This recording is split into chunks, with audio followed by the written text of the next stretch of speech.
नमस्कार, India voice पर स्वागत है आपका। मैं हूं आपके साथ प्रियंका मिश्रा। उत्तरकाशी में सफल हुए ऑपरेशन जिंदगी के बाद से ही एक बार फिर से मुख्यमंत्री के नेतृत्व और कर्मठता की हर कोई तारीफ करता नजर आ रहा है। जिस तरह से हादसे की जगह पर ही मुख्यमंत्री ने अपना कार्यालय बनाकर इस ऑपरेशन पर पल पल की निगरानी की और कोशिशों से लेकर जरूरतों तक में कोई कोर कसर नहीं छोड़ी। उसके बाद ही उनकी लीडरशिप के साथ ही रणनीतिक क्षमता और बेहतर सामंजस्य चर्चा का विषय बना हुआ है। तो आज ऑपरेशन जिंदगी की सफलता और उसके पीछे की मेहनत और लगन पर होगी बातचीत। सबसे पहले आपको सुनाते हैं कि मुख्यमंत्री पुष्कर सिंह धामी ने क्या कुछ कहा है। का रेस्क्यू अभियान सफल हो चुका है। 17 दिन तक चले इस रेस्क्यू अभियान में सभी श्रमिक भाई जो 41 टनल के भीतर फंसे थे वो सकुशल बाहर निकल आए और इसका पूरा श्रेय राज्य सरकार केंद्र सरकार को जाता है जो लगातार यहाँ मोर्चा संभालते हैं। हमारे साथ बातचीत करने के लिए मुख्यमंत्री पुष्कर सिंह धामी जी, उनसे बातचीत करेंगे। सर, लगातार शुरू के दिन से ही आपने मोर्चा संभाला हुआ था, केंद्र और राज्य के बीच में बेहतर समन्वय था और उसी का परिणाम था कि आज ये रेस्क्यू अभियान सफल रहा। किस रूप में देखते हैं सर इसको? देखिए, ये जो रेस्क्यू अभियान था वो बहुत कठिन था, बहुत चुनौतीपूर्ण था। मैं सबसे पहले तो बाबा बौखनाथ जी का उनको नमन करता हूं कि उनकी कृपा से ये अभियान पूरा हो पाया। इस अभियान में लगे हुए एक एक मजदूर भाई को, एक एक बाहर से आए हुए विशेषज्ञों को, भारत सरकार के सभी अधिकारियों का, पीएमओ का, राज्य सरकार के लोगों का और जितने भी विशेषज्ञ वैज्ञानिक इसमें लगे थे, एक एक हमारे सभी जनप्रतिनिधियों का, सबका मैं दिल से धन्यवाद करता हूं कि ये कठिन अभियान को सब लोगों ने परिणति तक पहुंचाने का काम किया है। और सबसे ज्यादा मैं धन्यवाद करना चाहता हूं हमारे अभिभावक, हमारे देश के प्रधानमंत्री आदरणीय मोदी जी का, कि उन्होंने पूरे अभियान में कभी भी हमारी सबकी हिम्मत को कम नहीं होने दिया और प्रत्येक दिन जिस प्रकार से उन्होंने मॉनिटरिंग की, ये कभी हो नहीं सकता कि देश के प्रधानमंत्री, इतने 4-5 राज्यों का चुनाव चल रहा हो, कोई ऐसा दिन नहीं रहा जिस दिन वो बारीकी से इस अभियान की जानकारी न लेते हो। उनका फोन आते ही हमारा भी हौसला बढ़ता था और चुनौती भी सामने दिखाई देती थी कि नहीं, प्रधानमंत्री जी हमारे इतनी चिंता कर रहे हैं, एक अभिभावक की जैसे चिंता करते हैं, जैसे माता पिता अपने बच्चों की चिंता करते हैं, उस प्रकार से उन्होंने सभी हमारे श्रमिक भाइयों की चिंता करी। और जो भी यहाँ पर मशीनरी चाहिए, जितने टेक्नोलॉजी चाहिए, वो सारी की सारी हमको उपलब्ध हो पाई। देश दुनिया की सबसे अच्छी तकनीकी यहाँ पर आई, उसके कारण से ही ये संभव हो पाया आदरणीय प्रधानमंत्री जी का, क्योंकि उनका नेतृत्व लंबे समय तक देश को मिले। जिस प्रकार से आज पहले भी लोग आपदाएं आती थी, लेकिन आदरणीय प्रधानमंत्री जी इस प्रकार से चिंता करते हैं, संभवतः पता नहीं, मैंने कभी ऐसा सुना नहीं। सर, इस 17 दिन के रेस्क्यू अभियान में बहुत सारी बाधाएं आई। कई बार तो ऐसा लगा कि शायद अब काम फिर रुक जाएगा, कब शुरू होगा, क्योंकि श्रमिक फंसे हुए अंदर। आपके सामने बहुत सारी चुनौतियां थी। आपने देहरादून से फिर यहाँ अपना बेस कैंप बनाया ताकि यहाँ से भी काम निर्बाध चलता रहे, मॉनिटरिंग भी होते रहे। देखिए, ये चूंकि हमारे श्रमिक भाई सुरंग के अंदर थे, तो जितने उनके परिजन परेशान थे, उनके अंदर जिस प्रकार का चिंता थी, उतनी चिंता मेरे अंदर भी थी, हमारे प्रधानमंत्री जी के अंदर भी उतनी चिंता थी, सभी के अंदर चिंता थी, क्योंकि वो भी हमारे परिवार के हैं। उनको बाहर निकालना हमारी प्राथमिकता थी। तो आज इसी पर हम करेंगे चर्चा। मेरे साथ मेहमान जुड़ चुके हैं, आपका परिचय मैं करा दूं। राजेश बिष्ट, प्रदेश प्रवक्ता आम आदमी पार्टी से हमारे साथ जुड़ चुके हैं, बहुत स्वागत है आपका। इसके अलावा देवेंद्र भसीन जी, प्रदेश प्रवक्ता बीजेपी से हमारे साथ हैं, आपका भी बहुत बहुत स्वागत है। और सुनीता प्रकाश जी, प्रदेश प्रवक्ता कांग्रेस से हमारे साथ है, आपका भी बहुत बहुत स्वागत है। मैम, सबसे पहला सवाल सुनीता जी आपसे ही, ऑपरेशन जिंदगी सक्सेसफुल हुआ है, कामयाब हुआ है, बधाई नहीं देंगे आप भसीन साहब को? देखिए, मैं सबसे पहले जो है बाबा बौखनाथ जी को, साथ में रेड माइनर्स को, सरकारी एजेंसियों को, इनको मैं सबसे पहले सर्वप्रथम इनको नमन करना चाहूंगी कि सरकार की कामयाबी नहीं है, उनकी मेहनत, जिन्होंने 41 लोगों को बाहर निकालने के लिए अपनी जान जोखिम में डाली और रात दिन वहाँ पे काम किया। सरकार की कामयाबी नहीं। धामी जी को बधाई नहीं देंगी आप, जिनके नेतृत्व में पूरा ऑपरेशन? आप बताइए ना मैम मुझे कि उनका काम नहीं था क्या? ये उनकी जिम्मेदारी नहीं थी उनकी क्या? तो मैं इनको बधाई दूं? आप बताइए मुझे, आप ये बधाई देने के लिए जो सुनीता जी मुझे ये बताएं, कांग्रेस में आप बड़ी नेता है या हरीश रावत जी? देखिए हरीश रावत जी बड़े नेता है, इसमें पूछने की बात नहीं है। लेकिन अब मैं यहाँ नहीं पे नहीं कहना सुनीता जी, मैं चाहूंगी- आपके पास आती हूँ, पहले आपको एक बयान में सुना देती हूँ, पहले आपको एक बयान सुना देती हूँ।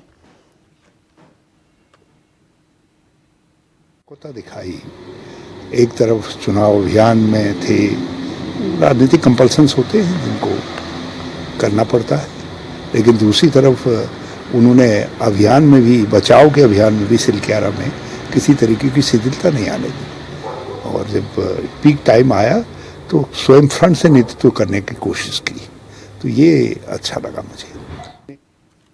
सुनीता जी, मैंने सुनीता जी अपना- सुना आपने? उन्होंने अपना बयान रखा, लेकिन मैं यहाँ अपना बयान रखने की बैठी हूँ। मैं यहाँ मुख्यमंत्री जी की बात तो नहीं कहूंगी जो हरीश रावत जी ने बोला, नहीं मैं बोलूंगी। यानी मैं सुनीता जी, उत्तराखंड यानी की आप आवाज- हरीश रावत से बड़ी नेता हैं? मैं बड़ी नेता बिल्कुल नहीं हूँ, लेकिन मैं उत्तराखंड की बेटी हूँ और उत्तराखंड की चिंता मुझे बहुत ज्यादा है, और मैं जनता की आवाज हूँ। आपको मैं हरीश यहाँ पे रावत से जनता ज्यादा है उत्तराखंड आवाज की रखना चिंता? चाहती हूँ मैं। नहीं, मैं बिल्कुल उनको अपनी होगी, पर मुझे भी जितनी चिंता है उसमें आप बराबरी नहीं कर नहीं, सकते। हरीश रावत जी तो कह रहे हैं कि देखिए- धामी ने अच्छा देखिए- काम किया है। देखिए धामी जी ने अच्छा काम किया है, क्या ठीक है, वो उनका अपना बयान है, लेकिन मैं यहाँ पे अपना बयान रखना चाहूंगी कि यहाँ पे सरकार से ज्यादा जो एजेंसियां वहाँ लगी थी, और बाबा लोकनाथ ने जो चमत्कार ठीक किया है, होता, भसीन तो ये साहब। दिसंबर तक ये जाने वाला था। ये देवेंद्र ये भसीन जी, शासन का कार्यकाल। देवेंद्र भसीन जी, 41 बाहर निकले, बात खत्म?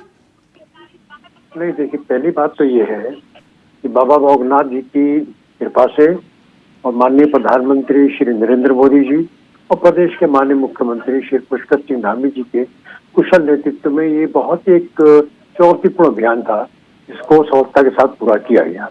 और इसी के साथ में उनके 41 मजदूरों को भी बधाई दूंगा, जिनका जीवन 17 दिन तक बिल्कुल जीवन मरण के बीच में था, और उनके परिवार जो लगातार परेशान थे उनको बधाई देना चाहूंगा। अब जहाँ तक मामला है नेतृत्व का, तो निश्चित तौर पर इसमें प्रधानमंत्री जी का नेतृत्व और धामी जी का नेतृत्व बिल्कुल और खिल करके लेकिन सामने आया सुनीता है। जी तो कह रही है कि धामी जी ने किया ही क्या है? देखिए, अब कांग्रेस के प्रवक्ता से हम क्या उम्मीद करते हैं? कांग्रेस के प्रवक्ताओं ने जिस समय ऑपरेशन कर रहा था, मेरी बात, मैं आपकी बात नहीं कर सुनिए, अरे सुनिए, मेरी बात तो सुन लीजिए सुनीता जी, मैं आपसे बात कर रहा हूँ, मैं अपनी बात कर रहा हूँ ना, आप नहीं सुनिए ना। उत्तराखंड के हित में बात कीजिए। हाँ, मैं उसी के बारे में बात कर रहा हूँ। अरे कृपया करके मुझे बोलने दीजिए सुनीता जी, मैंने आपके वक्तव्य में किसी प्रकार का हस्तक्षेप नहीं किया, मैं आपके वक्तव्य बिल्कुल नहीं बोला। कृपया करके मुझे तो बोलने दीजिए। अब ये जो स्थितियां है ना कांग्रेस के नेताओं की या प्रवक्ताओं की, चित्र हो जाती है। सुनीता जी, उन्हें आप बोलने का मौका, सुनीता जी उन्हें बोलने का मौका तो देंगी, सुनेंगी तो? बिल्कुल बिल्कुल। देखिए सुनीता जी, मैंने आपके वक्तव्य में एक शब्द नहीं बोला, पूरा बात को ध्यान क्योंकि आपने तो सदन मेरी में बात बहुत बोला। सुनिए मेरी बात। आपने चुप होने का आपने काम जब किया पूछा आपने। प्रश्न मुझे प्रियंका जी ने, तो मैंने उसका उत्तर दिया, क्योंकि मैं ये भी कहना चाह रहा हूँ कि पिछले 17 दिन के अंदर कांग्रेस के नेताओं ने हमेशा नकारात्मक बात करी। हम बार बार कहते थे कि पहले बात तो सुन लीजिए, फिर आप मेरी बात प्रतिक्रिया ना, आप बाद में प्रतिक्रिया दीजिए, आप बाद में प्रतिक्रिया दीजिए ना, आप बोल आप हमारे नेताओं को श्रेय नहीं देना चाहती, मत दीजिए, बात का डिबेट में सुन लीजिए, आप डिबेट में बात तो सुनिए। आपके नेताओं ने हमेशा मनोबल तोड़ने वाली बातें करी है, हम बार बार कहा करते थे चाहे मनोबल हमारे फंसे होता हो, चाहे हमारे एजेंसियों का हो, का हो, वो मनोबल बने रहना चाहिए। लेकिन आपके नेताओं ने चिंता नहीं करी, तो हम राजनीति कर रहे थे, तो आज भी वही कर रहे थे। आप हरीश रावत जी जो नेता ने बधाई दी है, तो ये उनका एक बड़प्पन है। लेकिन आप राजेश मिश्र जी, ठीक है, मैं आती हूँ राजेश मिश्र जी। राजेश मिश्र जी, देखिए मुझे बात जी, मैं ही कहना चाहता हूँ कि जब एक बड़ा विशेष कार्य हुआ है और पूरी दुनिया के अंदर हमारी केंद्र सरकार की, राज्य सरकार की, हमारी एजेंसियों की, पीएमओ की मजदूरों की तारीफ हो रही है, तो हमारे कांग्रेस सुनीता जी, इतना बड़ा ऑपरेशन 17 दिन चलने के बाद 41 मजदूर बाहर निकल आते हैं और उसके बाद आप सिर्फ खबर बताएं। ठीक है, राजनीति करिए, पर आंखें बंद करके राजनीति। राजेश जी, ये जनता जानती है। राजेश जी, कमी बिल्कुल नहीं कर रही हूँ मैं यहाँ पे। राजेश जी, आवाज उठा रही नहीं, आप प्रश्न उठाइए, कंपनी पर प्रश्न उठाइए, लेकिन विफल रही है। किसे आप विफल बता रहे हैं? ऑपरेशन तो सक्सेसफुल हुआ है। राजेश जी जवाब दीजिएगा। इनको लेकिन राजेश जी, आपकी प्रतिक्रिया। परिवार म्यूट कर दीजिए, तभी मेरी बात सुनाई देगी। सुनीता जी, मैं आपके पास आती हूँ। राजेश जी, जी। प्रियंका जी, मैं सबसे पहले उन एजेंसी को बधाई देना चाहता हूँ जिसमें एनडीआरएफ है, एसडीआरएफ है, देश विदेश से आए भूगर्भ वैज्ञानिक साथी हैं, वो टेक्नीशियंस हैं, और हमारे देश की 136 करोड़ आबादी बधाई की पात्र है, जिनकी दुआओं से हमारे 41 बहादुर सैनिक बाहर निकल पाए। इसमें मैं सभी को कहूंगा, राजनीति नहीं करनी चाहिए। राजनीति इसलिए नहीं करनी चाहिए, यहाँ पे बेशक अभी बीजेपी की सरकार चल रही है प्रदेश के अंदर, केंद्र के अंदर बीजेपी की सरकार चली है, क्या अन्य सरकारें होती वो क्या इन श्रमिक भाइयों को बाहर निकालने का प्रयास नहीं करती? ये उनकी जिम्मेदारी है और उन्हें करना चाहिए, चाहे कोई भी किसी भी। नहीं राजेश जी, आप जिस तरह से कह रहे हैं कि अन्य सरकारें नहीं करती, अगर अन्य सरकारें करती, अगर आपकी सरकार होती, तो आप भी यही उम्मीद करते कि विपक्ष आपको विफल बताए, विपक्ष आपको कोसता हुआ नजर आए। आपने अगर मेरी बात करी है तो मैं अपनी बात आपको बता दूं, मैं उसमें खुद हीरो बनने का प्रयास नहीं करता। इस बात को मैं आपको स्पष्ट रूप से बता दूं, इसमें हीरो बनने का काम नहीं है। वो जिम्मेदारी है प्रदेश के मुखिया की कि हमारे लोगों को बाहर निकाले। वो फंसे किसकी वजह से? ये सवाल है सबके सामने। ये कंपनी अदानी जी की थी या नहीं थी, ये सवाल पूरा देश पूछ रहा है। ये अदानी जी की कंपनी थी, इस पे इनके पास एग्जिट प्लान क्यों नहीं था? जो रेट माइनिंग का काम 1.5 दिन में हुआ, ये 17 दिन तक क्यों लटकाया गया? क्यों इतने हमारे जनता के टैक्स के पैसे को 17 दिन तक विदेशों से पैसा, विदेशों की इतनी बड़ी बड़ी मशीनरी को यहाँ लाया गया? अरे आपको टनल बचाने की क्या जरूरत थी? आपको उन लोगों को प्राथमिकता देनी चाहिए थी। आपको उन मजदूर भाइयों को 1.5 दिन में रेट माइनिंग से निकालना चाहिए था। आपने क्यों निकालने का काम नहीं किया? देवेंद्र भसीन जी, किया जा रहा है। देवेंद्र भसीन जी, मैं इनकी बात का उत्तर दूंगा। मेरा बीटी आपसे बहुत विशेष अनुरोध है कि आप बिना जानकारी के ना मत बोला करिए। पहली बात तो ये भसीन जी, एक तो आप जब डिबेट में होते हैं ना, आप अपने आप को थोड़ा ज्ञानी कम समझा कीजिए। आप ज्ञानी कम समझा कीजिए। नवयुग कंपनी आप खुद को बहुत बड़ा ज्ञानी समझते हैं, गलत बात है आपकी। आप डिबेट में बैठे, आप समान रूप से आप एक्सपेक्ट किया कीजिए। जानकारी कम नहीं है, कंपनी अडानी की है। आप कह सकते हैं अडानी के नाते बहुत आगे जाना है। नवयुग कंपनी अडानी की कंपनी है। आपको ये बात मैं स्पष्ट रूप से बताना चाहूंगा कि आप अडानी को बचाने का काम मत कीजिए। ये जो कंपनी है ये अडानी जी की, मैं आपको जिम्मेदारी से कह रहा हूँ, आपको जिम्मेदारी के साथ कह रहा हूँ, ये कंपनी अडानी जी की है। आपको मैं स्पष्ट रूप से कह रहा हूँ, वही स्थिति जो कांग्रेस कर रही थी, जानकारी आप लगे। इसका मतलब ये कि आपको भी आप ये बताइए कंपनी अडानी जी की है या नहीं है? मैं कहता रहा हूँ, इस कंपनी का अडानी से कोई लेना देना नहीं है। और अगर अडानी जी की कंपनी हुई तो नहीं, तो राजेश जी आप प्रूफ लेकर आए, उसके बाद बात करें। मैं कह रहा हूँ मैडम, इनके पास क्या प्रूफ है?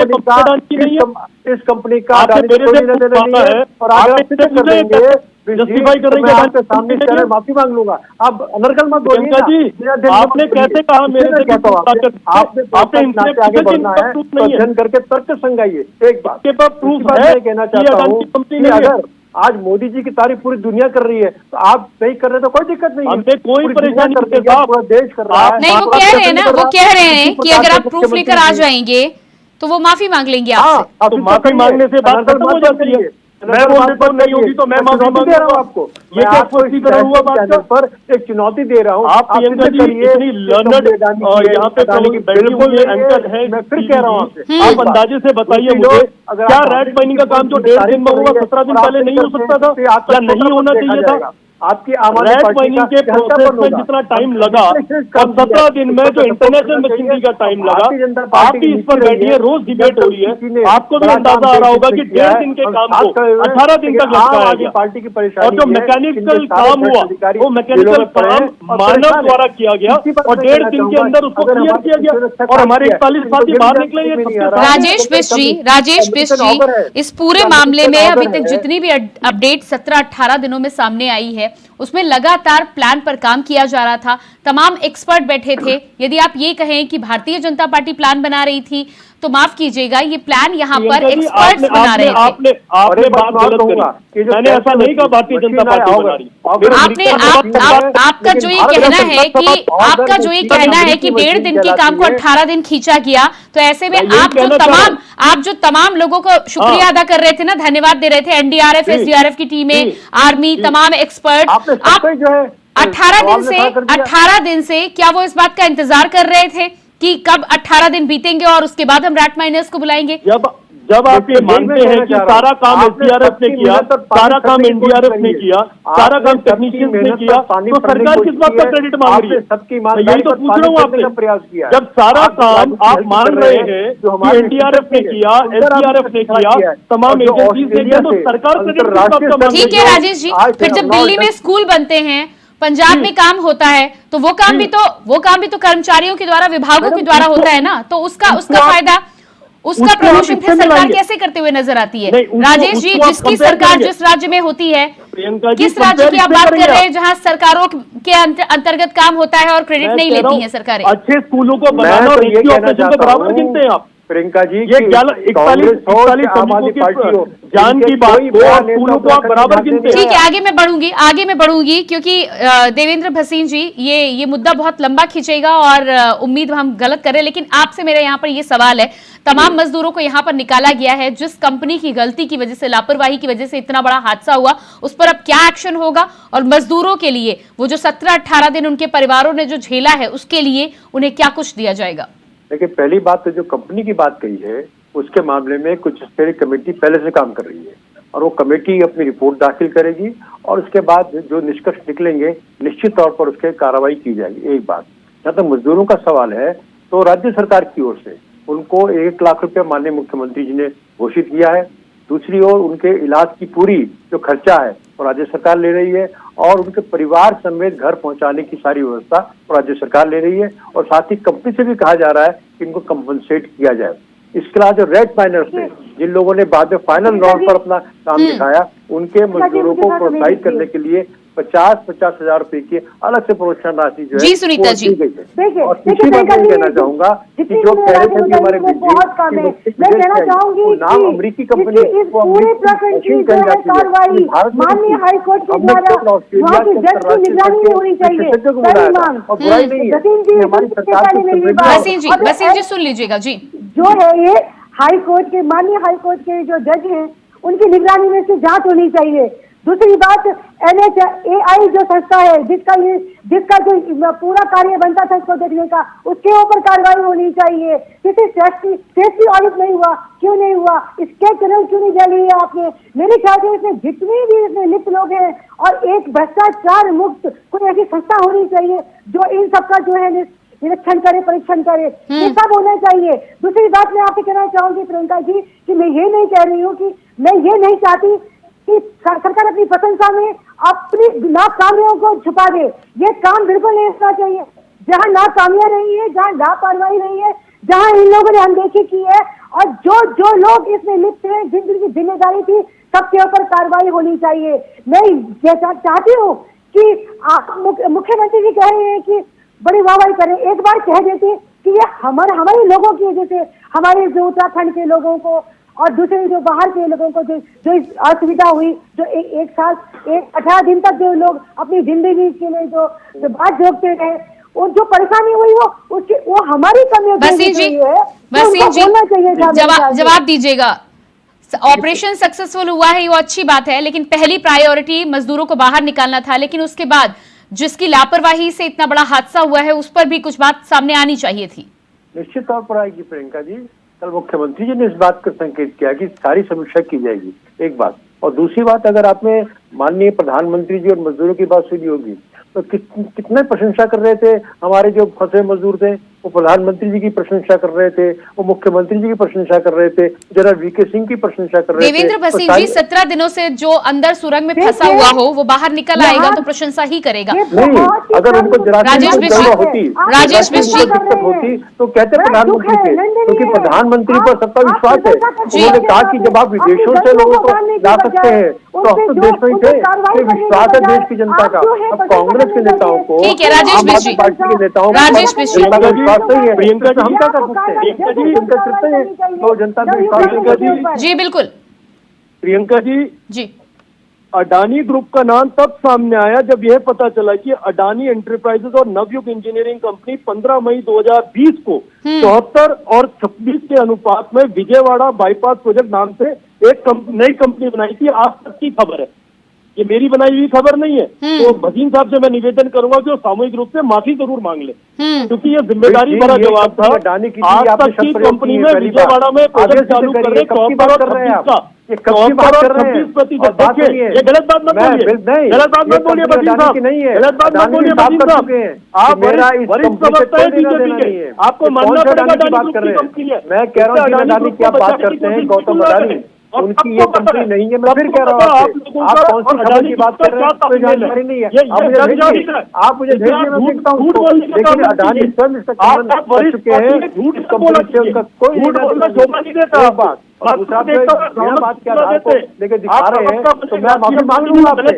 तो करिए, आप झूठी जानकारी के आधार पर एक आप झूठी जानकारी देते हैं, बात कर रहे हैं, गलत है। मैं कह रहा हूँ से भी वरिष्ठ आदमी है और राष्ट्रीय पार्टी को नहीं है। फिर क्या कंपनी मैंने अक्सर आपको देखा है, आप सफेद झूठ बोल देते हैं, सफेद झूठ मत बोला कीजिए आप। इसके मालिकाना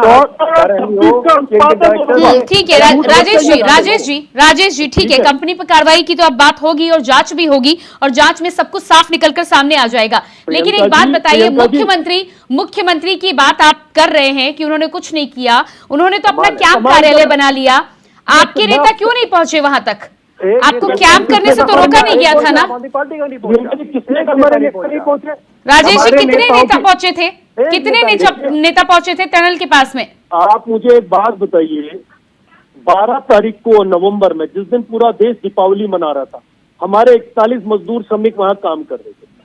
9वें दिन इन्हें पता चलता है कि वहां पे 40 से 41 श्रमिक है, एक श्रमिक बढ़ गया। इनका कैसा वहां पे प्रोजेक्ट चल रहा है, आप इस बात का इनसे पूछे, क्या जवाब है?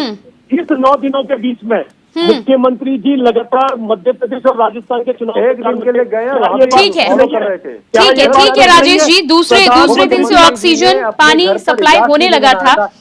ठीक है, बहुत बहुत धन्यवाद मैं आप सभी का देना चाहूंगी। लेकिन चलते चलते आपको एक रिपोर्ट के सहारे में छोड़ जाती हूँ। देवेंद्र जी बहुत धन्यवाद, राजेश जी, सुनीता जी बहुत बहुत धन्यवाद आप सभी का। चलते चलते आपको एक रिपोर्ट के सहारे छोड़ जाते हैं और वो रिपोर्ट आपको दिखाएगी कि किस तरह से इस ऑपरेशन जिंदगी को कामयाब बनाया गया और कितनी मेहनत और लगन के बाद वो 41 मजदूर निकलकर बाहर आ पाए हैं।